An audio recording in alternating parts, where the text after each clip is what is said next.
नमस्कार दोस्तों, स्वागत है आपके मेरे शुभ स्टॉक चैनल में, जहां पे हम बात करेंगे बैंक निफ्टी एक्सपायरी के बाद और वीकेंड के पहले कैसे ट्रेड कर सकती है। होपफुली जिन्होंने भी हमारा मार्केट स्ट्रैटेजी यानी कि थर्सडे एक्सपायरी स्ट्रैटेजी जो हमने कल एक्सप्लेन की थी, आपको यूज़फुल रही होगी और आपने बहुत से जनों ने एक्सपायरी में प्रॉफिट किया होगा। क्यों? जैसे मैंने आपको कल मेंशन किया था कि जहाँ पे हमारा सपोर्ट है वहीं से मार्केट में निफ्टी ने भी बाउंस बैक लिया एंड एक्जैक्टली बहुत सारे जो हमारे स्टॉक थे, मतलब मार्केट वन साइड गिर रहा है एंड जहाँ पे हमने बाइंग स्टॉक भी दिया था वो भी बाइंग स्टॉक मैंने लाइव मार्केट में भी दिया था एंड साथ साथ में वन डे पहले भी दिया था, तो जिन्होंने 3 to 4% भी अचीव किया हुआ है। सो ऐसे ही स्ट्रैटेजी मैं आपके साथ शेयर कर रहा हूँ।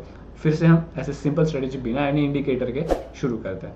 तो आइए बात करते हैं। सबसे पहले मैं इसको थोड़ा स्क्रीन बड़ी कर देता हूँ एंड ये जो मेरे स्टॉक सिंबल्स है इसको हाइड कर देता हूँ सो दैट हमें स्क्रीन बड़ी मिले एंड आराम से हम इसको स्ट्रैटेजी में वर्क कर सकें। तो दोस्तों, जैसे मैं हमेशा बोलता हूँ कि मैं 3 स्टॉक बाय के लिए दूंगा एंड 3 स्टॉक सेल के लिए दूंगा, जो कि हम फ्राइडे के लिए भी रखेंगे। इन 3 स्टॉक में आपको बाइंग के लिए अपॉर्चुनिटी तब देखनी है जब निफ्टी आपको 50 to 70 पॉइंट्स प्लस पॉजिटिव दिखे। साथ साथ में जब आपको Nifty minus 50 to 70 point negative में दिखे तो आप सेलिंग जो स्टॉक दूंगा आप उसमें अपॉर्चुनिटी देख सकते हैं। साथ में जो मैं आपको स्टॉक दे रहा हूँ ये सिर्फ लॉन्ग टर्म या फिर जो बड़े कैपिटल है, लार्ज कैपिटल वाले स्टॉक्स है वही नहीं है। नॉर्मली अपने मिड टर्म या फिर मिड कैपिटल साइज जिस कंपनीज के हैं वो उनके भी मैं आपको यहाँ पे लेवल शेयर करूँगा सो दैट होपफुली ये आपको ओवरऑल मिक्सअप में प्रॉफिटेबल दे सके। तो आइए बात करते हैं सिप्ला में मैंने कल भी मेंशन किया हुआ है और आज भी हमारे रडार में है। सिप्ला ने अपना वेज ब्रेकआउट किया हुआ है, साथ साथ में यहाँ पे ये रिटेस्ट करने भी आ रहा है। सो ऐसे कंडीशन में वापस से मेरी जो इनकी बाइंग लेवल रहेगी वो रहेगी 1115 से 1120 और स्टॉप लॉस बहुत नॉमिनल है जो कि इसका लो है इन कैंडल्स का, जहाँ पे मार्केट ने बहुत वक्त बिताया हुआ है। मतलब अगर मार्केट इसके नीचे जाएगा तो मैं अपनी पोजीशन एग्जिट कर दूंगा। Stop loss will be 1105। अब यहाँ से जो मेरा फर्स्ट टारगेट है that will B 1140 to 1160। Normal Cipla कल के लिए हम बाइंग अपॉर्चुनिटी में फिर से रख सकते हैं। एक्सपेक्टेशन इसलिए है, वेज ब्रेकआउट दिया हुआ है, रीटेस्ट किया है एंड अगर यहाँ पे मार्केट सस्टेन होता है इनका तो एक हमें लंबी रैली मिल सकती है। सिंपल। साथ साथ में अगर मैं यहाँ पे देखूँ दूसरा बाइंग स्टॉक जो है वो है बालकृष्ण इंडस्ट्री। यहाँ पे हम बाइंग अपॉर्चुनिटी देख सकते हैं। क्यों? यहाँ पे अगर हम देखें तो एक नॉर्मली इवनिंग स्टार जैसे मॉर्निंग स्टार जैसे यहाँ पे पैटर्न बनता हुआ हमें दिख रहा है। सो इसी चीज़ का हम यहाँ पे स्टॉप लॉस लेंगे यानी कि 2115 बालकृष्ण इंडस्ट्री के लिए। और साथ में जो हमारी एंट्री रहेगी वो हम थोड़ी बाय ऑन डिप की अपॉर्चुनिटी देख सकते हैं, क्योंकि जैसे मार्केट में ओवरऑल कोविड फीवर उसकी बहुत मतलब क्या कहते हैं पैनिक बाइंग बहुत मार्केट अभी इस समय पे पैनिक में है। सो ऐसे कंडीशन में हम यहाँ पे इसको जो बाय ऑन डिप की अपॉर्चुनिटी देखेंगे वो रहेगी 2130 से 2140 के बीच में। अब इनका जो हमारा फर्स्ट टारगेट है दैट विल बी 2180, यानी कि जो इनकी अभी तक का हायर है ये जर्नी हम एक्सपेक्ट करें कि कंप्लीट पूरी करेगा। तो 2180 आप इसका फर्स्ट टारगेट रख सकते हैं एंड अगर इस जर्नी को अगर ये ब्रेक करता है यानी कि अगर इसके हाई को ये ब्रेक करता है तो 2220 ये आपका सेकंड टारगेट रह सकता है। ओवरऑल अगर हम इसको इस लेवल के साथ अगर होल्ड करते हैं तो ये आप कैरी फॉरवर्ड भी करके लेके जा सकते हैं मंडे के लिए। थर्ड हमारे पास जो रहेगा वो बजाज इलेक्ट्रिकल। ये स्टॉक है बाइंग अपॉर्चुनिटी के लिए जिसमें हम अपॉर्चुनिटी देख सकते हैं।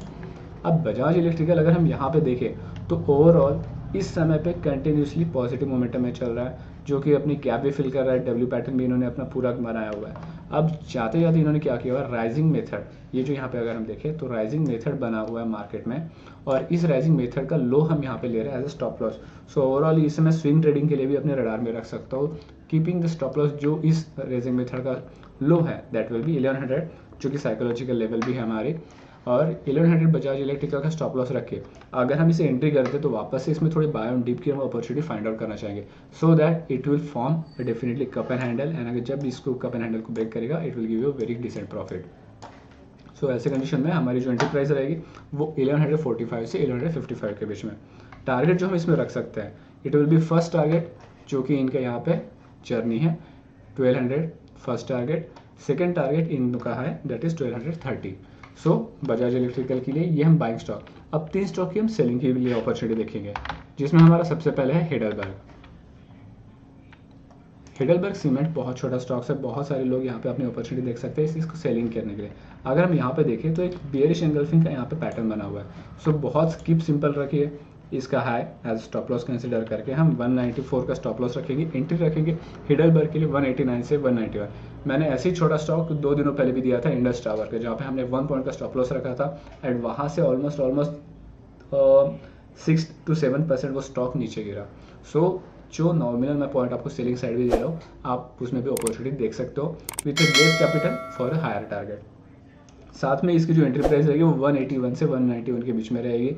स्टॉप लॉस हमने इसका हाई रखा हुआ है 194 का, और टारगेट जो इसका फर्स्ट है that will be this journey one minute, जी हाँ, दिस जर्नी 186 एंड साथ में सेकंड जर्नी जो रहेगी 181। तो हम इसके टारगेट हिडलबर्ग के रख सकते हैं। MFSL पिछले 3 दिनों से हम इसको सेलिंग अपॉर्चुनिटी देख रहे हैं एंड डेफिनेटली आप अगर इसको देखोगे तो अभी भी स्टॉक में बहुत वीकनेस बनी हुई है। नो डाउट मार्केट कोशिश कर रहा है, इवन यहाँ पे इन्होंने बाइंग अपॉर्चुनिटी भी दिखाई थी, बट जिस वे में ये नीचे जा रहा है ABCD पैटर्न की कोई कह सकता है या फिर इलाइट वेव कोई इसे कह सकता है, तो अभी भी इसमें हमें सेलिंग प्रेशर ही दिख सकता है। So this will be our stop loss. इसका जो हाई है इसको हम अभी भी रख सकते हैं 710 का जो हमारा स्टॉप लॉस रहेगा। एंट्री प्राइस हमारी रहेगी इसमें 695 to 700, यानी कि अगर थोड़ा राइज आता है 695 to 700 के बीच में हम इसमें सेलिंग अपॉर्चुनिटी फाइंड आउट करनी चाहिए। टारगेट जो रहेगा आप इसमें 680 to 670 रख सकते हैं। MFSL अभी भी वीक है। साथ में पिरामिल एंटरप्राइज की अगर हम बात करें तो मार्केट एक अपने M शेप में बनाने के लिए रेडी चल रहा है, ठीक है। ओवरऑल यहाँ पे जो मार्केट है हम इसमें सेलिंग की अपॉर्चुनिटी देखेंगे। साथ में जैसे हमने डिस्कस किया था सेलिंग मेथड यानी राइजिंग मेथड, वैसे ही यहाँ पे हमें फॉलिंग मेथड मिलता हुआ दिख रहा है। सो हम इस पैटर्न का जो हाईएस्ट पॉइंट है वो स्टॉप लॉस रखेंगे, दैट विल बी 866 एंड इसकी जो एंट्री प्राइस रहेगी हमारी 830, यानी कि जो यहाँ पे थोड़ा बाउंस आता है 830 से 840 के बीच में हम एंट्री कर सकते हैं। कीपिंग स्टॉप लॉस 866 और जो हमारे टारगेट भी है वो भी एक डिसेंट हम 810 से 820 के बीच में 790 के बीच में हम देख सकते हैं। सो इसके अलावा अगर आपको सेलिंग स्टॉक अगर और देखना है तो आप टाटा एलेक्सी, जोमेटो, पेटीएम, गोदरेज प्रॉपर्टी, ये सारे स्टॉक्स भी आप अपने रडार में रख सकते हैं सेलिंग फाइंड आउट करने के लिए। और बाइंग के लिए अगर मैं कहूँ आपको इसके अलावा तो वरुण बेवरेजेस, नेस्ले इंडिया जिसका आप ऑप्शन भी ले सकते हैं, अगर मान के चलो स्टॉक्स अगर अपने कैपिटल से बाहर है तो आप इसका ऑप्शन भी ले सकते हैं। साथ में tube invest India, max health care, REC and Capri global, ये सारे स्टॉक्स आप बाइंग अपॉर्चुनिटी के लिए रख सकते हैं। इसके अलावा अगर आपकी और भी कोई क्वेरी है जो कि मिड टर्म कैपिटल के साथ हो या फिर लॉन्ग टर्म कैपिटल के साथ हो, अगर ऐसे कोई कैपिटल वाले स्टॉक्स जो लार्ज कैपिटल हम कह सकते हैं या फिर मिड टर्म कैपिटल वाले स्टॉक हम कह सकते हैं, अगर आपकी उनमें कोई क्वेरी है तो आप मुझे ज़रूर उसमें कमेंट सेक्शन में बताइए, I will definitely try to answer it. आइए बात करते हैं निफ्टी और बैंक निफ्टी के लिए। निफ्टी के लिए जो हमारी लेवल है वो अभी भी वही बनी रहेगी जो हमने पहले बना के रखी है। हमारा सपोर्ट लेवल जो इसमें है 18,100 का रहेगा, जहाँ से मार्केट ने आज बाउंस बैक किया वही बना रहेगा। अगर वो ब्रेक होता है तो हमारा ये जो लो है पॉइंट है 17,960, जो कि मैंने कल भी कहा था कि साइकोलॉजिकल लेवल के पास थोड़ा नीचे है, यहाँ पे हम सेकंड सपोर्ट रख सकते हैं, जहाँ पे हम ओवरऑल मार्केट में कल के दिन, आई रिपीट, ओवरऑल मार्केट में कल के दिन बाय ऑन डिप की अपॉर्चुनिटी देखनी चाहिए, जहाँ पे हमारा रेजिस्टेंस निफ्टी में रहेगा 18,320। अगर हमें ये रेजिस्टेंस मिलता है 18,320 तो आप वहाँ पे सेलिंग अपॉर्चुनिटी देख सकते हैं, ठीक है। अब यहाँ से अगर जब हम सेलिंग अपॉर्चुनिटी देखेंगे तो इस लेवल के पास ही आपने देखनी चाहिए, अदरवाइज इन जोन के बीच में अगर चल रहा है तो आप बाय की अपॉर्चुनिटी देख सकते हो। आइए बात करते हैं बैंक निफ्टी। बैंक निफ्टी में तो आज क्या हेवी वॉलेटिलिटी, मार्केट में क्या पैनिकनेस, आज सब लोगों ने पूरा प्रैक्टिकली देखा होगा कि जो इनका प्रीमियम है ऑलमोस्ट अगर हम 1-2 मिनट में देखें तो with in a movement 160, with in next movement 250। सो ये जो पैनिक मोमेंटम थी आज मार्केट में, मे बी बहुत लोग बचे होंगे या फिर बहुत लोगों ने अपना हाथ जलाया होगा। सो जो भी हमारे ग्रुप में है, हमने नॉर्मली बहुत कम आज कॉल दिए, बट जो भी कॉल दिए दैट इज़ एक्स्ट्रा ऑर्डिनरी।